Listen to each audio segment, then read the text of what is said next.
नमस्कार दोस्तों। पिछले क्लास में हम लोगों ने शक्तिशाली मौर्य साम्राज्य के बारे में पढ़ा था और मौर्य साम्राज्य के अंदर के पढ़ने के कड़ी में ही हम लोगों ने चंद्रगुप्त मौर्य का उदय को देखा था और कौटिल्य के बारे में भी जानकारी हासिल की थी। और उसी क्लास को आगे बढ़ाते हुए आज हम लोग कौटिल्य की राज्य संबंधित अवधारणा को देखेंगे। कौटिल्य के राज्य संबंधित अवधारणा क्या थी? कौटिल्य की राज्य से संबंधित अवधारणा, उस चीज़ को हम लोग आइए देखते हैं। कौटिल्य के पास एक स्पष्ट दृष्टिकोण था कि एक राज्य की स्थापना, प्रबंधन और सुदृढ़ीकरण कैसे किया जाना चाहिए। अपनी प्रसिद्ध रचना अर्थशास्त्र, जिसका शाब्दिक अर्थ है शासन और अर्थशास्त्र का विज्ञान, में उन्होंने रक्षा, अर्थशास्त्र, प्रशासन, न्याय,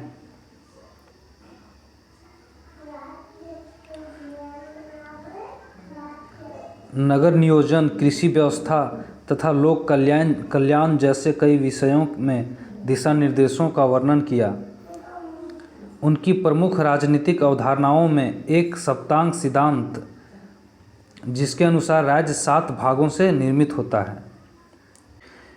कह रहा है कि कौटिल्य, जिसे हम लोग चाणक्य के नाम से भी जानते हैं, उसके पास एक स्पष्ट दृष्टिकोण था। और वो स्पष्ट दृष्टिकोण क्या था? किसी राज्य की स्थापना कैसे की जाती है, उसका प्रबंधन यानी कि मैनेजमेंट कैसे किया जाता है, उस राज्य की सुदृढ़ीकरण कैसे किया जाना चाहिए, इन सारी चीज़ों का कौटिल्य के पास एक स्पष्ट दृष्टिकोण था और कहिए कि ज्ञान था। उन्होंने एक रचना की थी अर्थशास्त्र, जिसका शाब्दिक अर्थ होता है शासन और अर्थव्यवस्था का विज्ञान। अर्थशास्त्र एक ग्रंथ का उन्होंने रचना किया था और इस अर्थशास्त्र का अर्थ क्या होता है? शासन और अर्थशास्त्र का विज्ञान। उस ग्रंथ में उन्होंने रक्षा, अर्थशास्त्र, प्रशासन, न्याय, नगर नियोजन, कृषि व्यवस्था तथा लोक कल्याण जैसे बहुत सारे विषय थे और उन विषयों में दिशा निर्देशों का वर्णन किया था। उनकी प्रमुख राजनीतिक अवधारणाओं में एक सप्तांग सिद्धांत है, जिसके अनुसार राज्य 7 भागों से निर्मित होता है। कौटिल्य की राजनीतिक अवधारणा थी, उसमें उन्होंने एक सिद्धांत दिया था। उस सिद्धांत का नाम था सप्तांग सिद्धांत। और इस सिद्धांत के अनुसार राज्य को 7 भागों में निर्मित किया जाता है, यानी कि राज्य जो है वो 7 भागों से निर्मित होता है। और उस सप्तांग सिद्धांत का जो है सो 5.15 चित्र में आइए देखते हैं। ये है चित्र, कौटिल्य का सप्तांग सिद्धांत। सप्तांग यानी कि 7 नियम इसमें कहिए कि हो सकता है। तो क्या था सप्तांग सिद्धांत? पहला था राजा यानी कि स्वामी, दूसरा पार्षदों, मंत्रियों, अन्य उच्च अधिकारियों का समूह, जिसे अमात्य कहते हैं। तीसरा राज्य क्षेत्र तथा उसमें निवास करने वाली जनसंख्या, जिसे जनपद कहा जाता था। चौथा किले, बंद, कस्बे और नगर दुर्ग। पांचवा राजकोष या राज्य की संपत्ति यानी कि कोष। छठा रक्षा एवं कानून और व्यवस्था की शक्तियाँ, जिसे हम लोग दंड कह सकते हैं। सहयोगी यानी कि मित्र। किसी राज्य का जो है सो 7 सिद्धांत होता है किसी राज्य को चलाने के लिए, और उसमें से क्या है? एक राज्य में एक राजा होना चाहिए, दूसरा अमात्य होना चाहिए। अमात्य क्या होता है? पार्षदों, मंत्रियों और अन्य जो उच्च अधिकारी होते हैं उस राज्य के, उनको अमात्य कहा जाता है। यानी कि पहला राजा, उस राज्य का स्वामी, दूसरा अमात्य और तीसरा जनपद, जो उस राज्य क्षेत्र को या उसमें निवास कर रही जनसंख्या को कहते थे जनपद। राजा, अमात्य, जनपद। चौथा दुर्ग यानी कि किले, बंदी, कस्बे और नगर। कस्बा जो हो उस राज्य का वो किलेबंद तरीके से हो, जिसे दुर्ग कहा जाता है, वो भी होना चाहिए एक राज्य में। फिर आपका राजकोष या राज्य की संपत्ति, जिसे कोष, यानी कि एक राज्य में एक कोष होना चाहिए, फंड होना चाहिए। और छठा, रक्षा एवं कानून व्यवस्था की शक्तियाँ, यानी कि दंड की व्यवस्था भी हो। और सातवां, सहयोगी मित्र। इन सभी सिद्धांतों को, नियमों को मिला के इसे हम सप्तांग सिद्धांत कहते हैं, कौटिल्य का सप्तांग सिद्धांत। आइए देखते हैं। कौटिल्य के अनुसार सप्तांग को एक साथ मिलकर एक व्यवस्थित, सुसंरक्षित और समृद्ध राज्य की स्थापना करनी चाहिए। कौटिल्य कहते हैं कि सप्तांग को एक साथ मिलाकर, यानी जो सप्तांग सिद्धांत है उसको एक साथ मिलाकर एक व्यवस्थित और सुसंरक्षित और एक समृद्ध राज्य की स्थापना करनी चाहिए, इन्हीं सप्तांग को एक साथ मिलाकर, ताकि राज्य के समक्ष जैसी भी परिस्थितियां आएं उसे युद्ध और शांति के लिए गठबंधन के माध्यम से बनाए रखा जा सके। उन्होंने समाज में कानून और व्यवस्था के महत्व पर बल दिया, जिसके लिए एक सशक्त प्रशासन की आवश्यकता है। उन्होंने भ्रष्टाचार से निपटने के लिए अनेक कानूनों का भी विवरण दिया और लोगों की भलाई के विरुद्ध जाने वाले किसी भी कार्य के लिए दंड विधान भी निर्दिष्ट किया। उन्होंने उस सिद्धांत में प्रशासन का भी आवश्यकता को बताया, भ्रष्टाचार से निपटने के लिए कानून का भी विवरण किया और भलाई के विरुद्ध जाने वाले कोई भी कार्य होता है उसके लिए दंड विधान का भी निर्दिष्ट किया, जिसे दंड कहा गया है।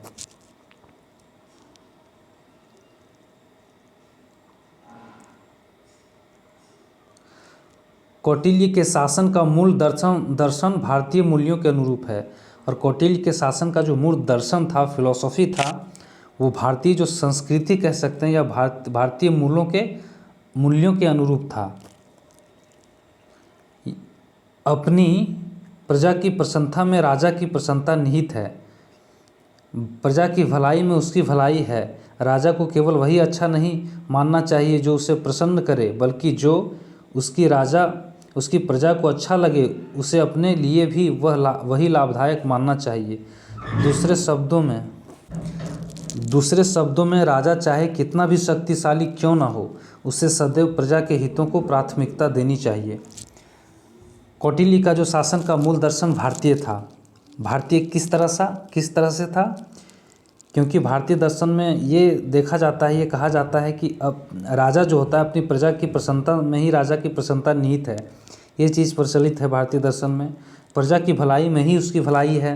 राजा को केवल वही अच्छा नहीं मानना चाहिए जो उसे प्रसन्न करे, बल्कि जो उसकी प्रजा को अच्छा लगे उसे अपने लिए भी लाभदायक मानना चाहिए। यानी कि जो प्रजा को अच्छा लगे राजा को अपने लिए भी वही लाभदायक मानना चाहिए, वही करना चाहिए। अगर दूसरे शब्दों में कहा जाए, राजा चाहे कितनी भी ताकतवर शक्तिशाली क्यों ना हो, लेकिन उसे सदैव प्रजा के हित के लिए ही काम करना चाहिए। ये सारी दर्शन और ये सारे कौटिल्य के शासन का मूल दर्शन भारतीय मूल्यों के अनुरूप था, जो ये सारी चीज़ें हैं। यानी कि इन्हीं मूल्यों पर कौटिल्य का जो मूल दर्शन था शासन का, वो उसके ही अनुरूप था। अब हम लोग देखते हैं शांति का चयन करने वाला राजा। शांति का चयन करने वाला राजा कौन वो राजा थे जिन्होंने शांति का चुनाव किया था? मौर्य वंश के एक और राजा अशोक 268 से 232 सामान्य संवत पूर्व थे। चंद्रगुप्त मौर्य के पौत्र अशोक को प्रशासनिक और धार्मिक दृष्टि से अनेक महत्वपूर्ण उपलब्धियों का श्रेय दिया जाता है। यानी कि मौर्य वंश जो था उसमें एक और राजा हुए जिनका शासन 268 सामान्य संवत पूर्व से लेकर 232 सामान्य संवत पूर्व तक था, और उस राजा का नाम था राजा अशोक। राजा अशोक चंद्रगुप्त मौर्य के पौत्र थे, पोते, जिसको प्रशासनिक और धार्मिक दृष्टि से अनेक महत्वपूर्ण उपलब्धियों का श्रेय दिया जाता है। यानी कि उन्होंने प्रशासनिक और धार्मिक दृष्टि से बहुत ऐसे काम किए जिससे उनको इन मामलों में श्रेय दिया जाता है। अपने शासन के आरंभ काल में अशोक अत्यंत महत्वाकांक्षी थे। उन्हें विरासत में एक विशाल साम्राज्य प्राप्त हुआ था जिसे उन्होंने भारतीय उपमहाद्वीप के दक्षिणी भाग को छोड़कर संपूर्ण भूभाग में विस्तृत किया। इसमें वर्तमान बांग्लादेश, पाकिस्तान तथा अफगानिस्तान के कुछ भाग भी सम्मिलित थे। हालांकि राज्य विस्तार की प्रक्रिया में घटित एक युद्ध ने अशोक के जीवन की दिशा ही बदल दी। उनके एक शिलालेख के अनुसार उन्होंने एक बार कलिंग, आधुनिक ओडिशा पर आक्रमण किया तथा भयंकर युद्ध लड़ा। युद्ध क्षेत्र में भारी विनाश और मृत्यु को देखकर अशोक ने हिंसा का परित्याग कर यथासंभव शांति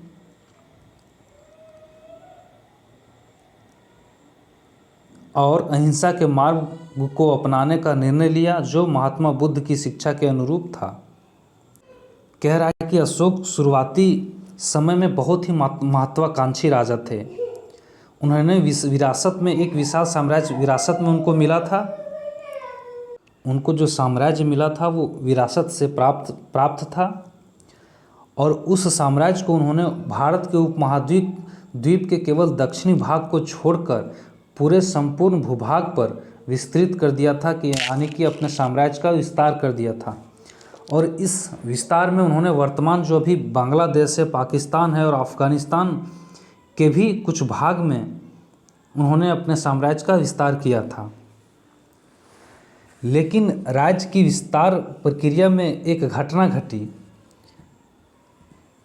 एक युद्ध ने अशोक के जीवन की दिशा ही बदल दी और एक युद्ध में इस प्रक्रिया में एक ऐसा युद्ध होता है जो अशोक के जीवन की दिशा को बदल देता है।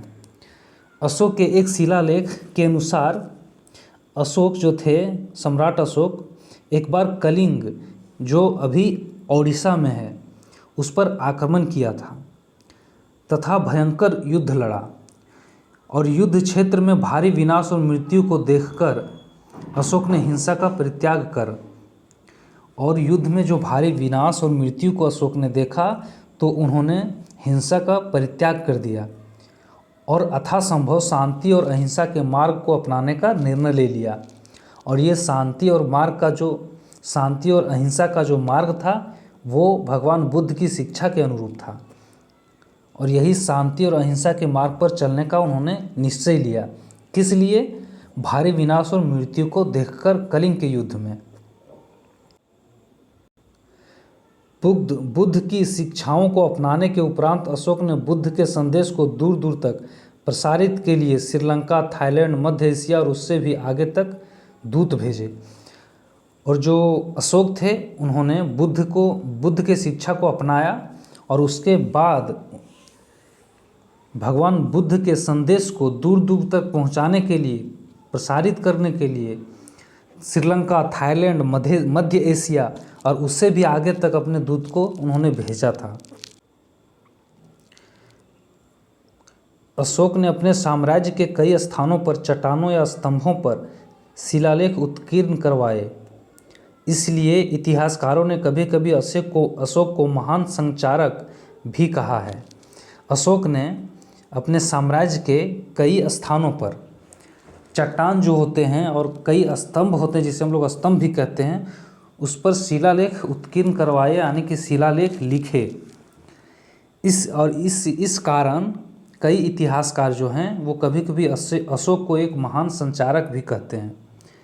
इन शिलालेखों में जन सामान्य के लिए संदेश थे और उन्हें धर्म का पालन करने के लिए प्रोत्साहित किया गया था। और इन शिलालेखों में जन सामान्य यानी कि आम जन के लिए एक संदेश लिखा हुआ था और धर्म का पालन करने के लिए प्रोत्साहित किया गया था।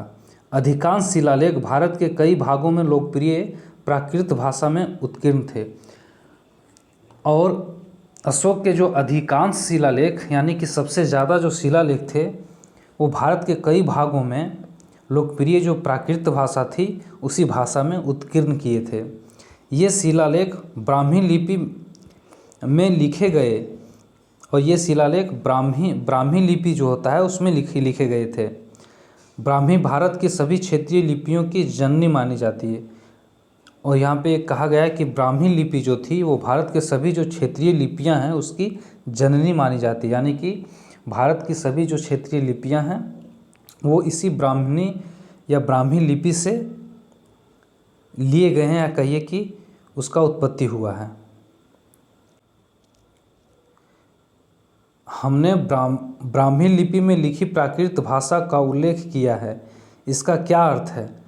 सरल शब्दों में भाषा वह है जो हम बोलते हैं, जबकि लिपि वह है जिसमें हम एक भाषा को लिखते हैं। क्या आप हमारे दैनिक जीवन में इसके उदाहरण सोच सकते हैं? हाँ, यहाँ पे बताया गया है कि ब्राह्मणी लिपि का उल्लेख हमने प्राकृतिक भाषा में किया, तो इसमें कह रहा है कि भाषा वो होता है जो हम लोग बोलते हैं, और लिपि वह होता है वो भाषा को जिस लिपि में हम लोग लिखते हैं, जो लिखते हैं उसे हम लोग लिपि कहते हैं।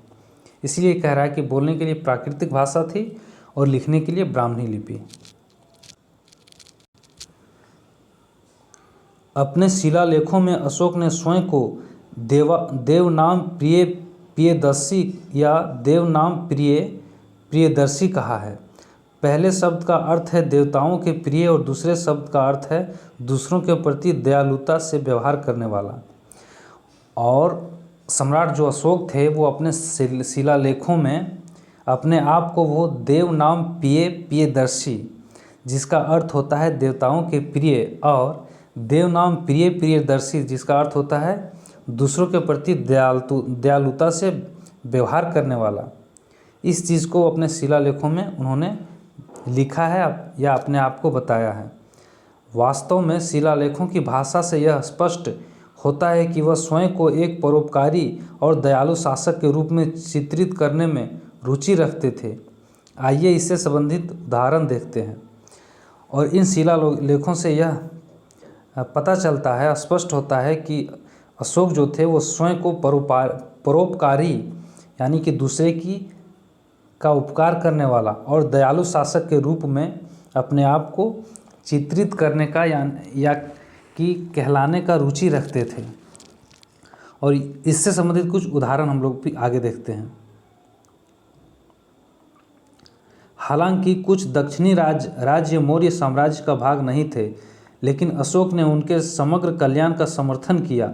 उन्होंने अपने साम्राज्य से बाहर भी मनुष्यों और पशुओं के लिए चिकित्सीय सुविधाएं उपलब्ध करवाने की बात कही, पशुओं के शिकार और उन पर क्रूरता पर प्रतिबंध लगाया और आवश्यक होने पर उनके लिए उपचार का आदेश दिया। इस प्रकार यदि विचार किया जाए तो सम्राट अशोक प्राकृतिक और वन्य जीव संरक्षण के संदर्भ में इस प्रकार के प्रथम राजा थे। इसमें कह रहा है कि हालांकि जो अशोक का साम्राज्य तो फैला था वो दक्षिणी भारत में नहीं था, लेकिन उसके बावजूद उन्होंने समग्र का कल्याण का समर्थन किया, उन्हें सभी के कल्याण के लिए समर्थन किया। और उन्होंने अपने राज्य या साम्राज्य से बाहर भी मनुष्यों पशुओं के लिए जो चिकित्सीय सुविधाएं होती है वो उपलब्ध कराने की बात कही।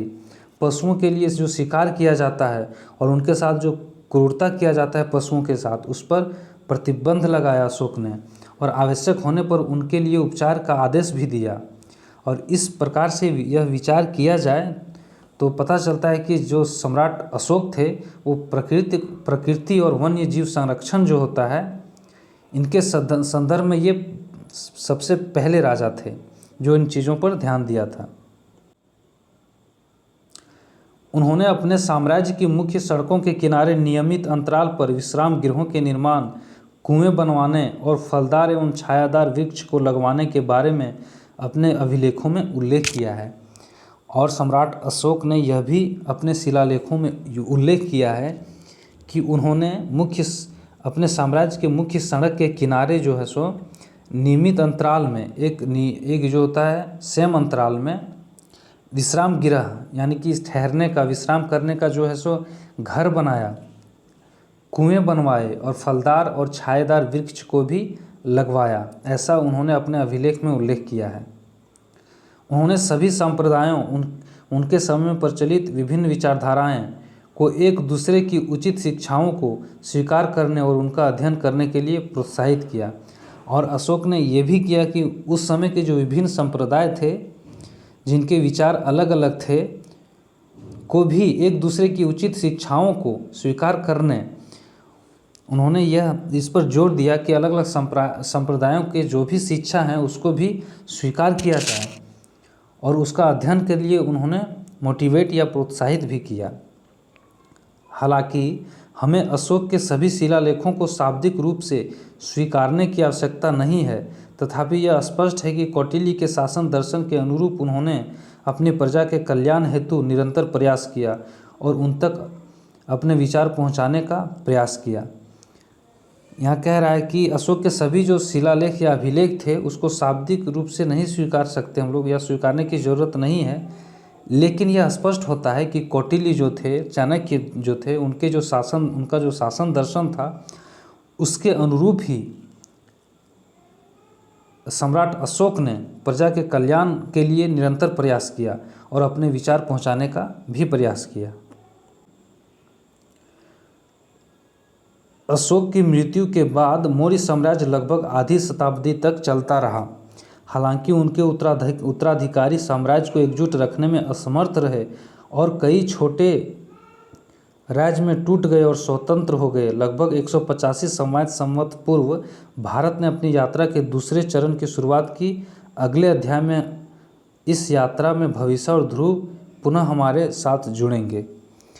कह रहा है कि अशोक की जो मृत्यु हो गई इसके बाद तो मौर्य साम्राज्य जो था वो लगभग उसकी जो आधी शताब्दी तक चलता रहा। मौर्य साम्राज्य जो है वो लगभग आधी शताब्दी यानी कि 50 वर्षों तक चलता रहा, लेकिन उनके उत्तराधिकारी जो साम्राज्य को एकजुट करने में सक्षम नहीं रह पाए, असमर्थ रहे और साम्राज्य जो है सो कई छोटे छोटे राज्य या टुकड़ों में टूट गया और वो स्वतंत्र हो गए। लगभग 185 सामान्य संवत पूर्व भारत ने अपनी यात्रा के दूसरे चरण की शुरुआत की, यानी कि दूसरा चरण का शुरुआत होता है 185 सामान्य संवत पूर्व में, जिसे हम लोग अगली अध्याय में पढ़ेंगे। चूँकि ये वीडियो लंबी हो जाएगी इसलिए इसको यहीं समाप्त करते हैं। अगली क्लास में हम लोग पढ़ेंगे मौर्य काल में जीवन क्या था। तब तक के लिए धन्यवाद।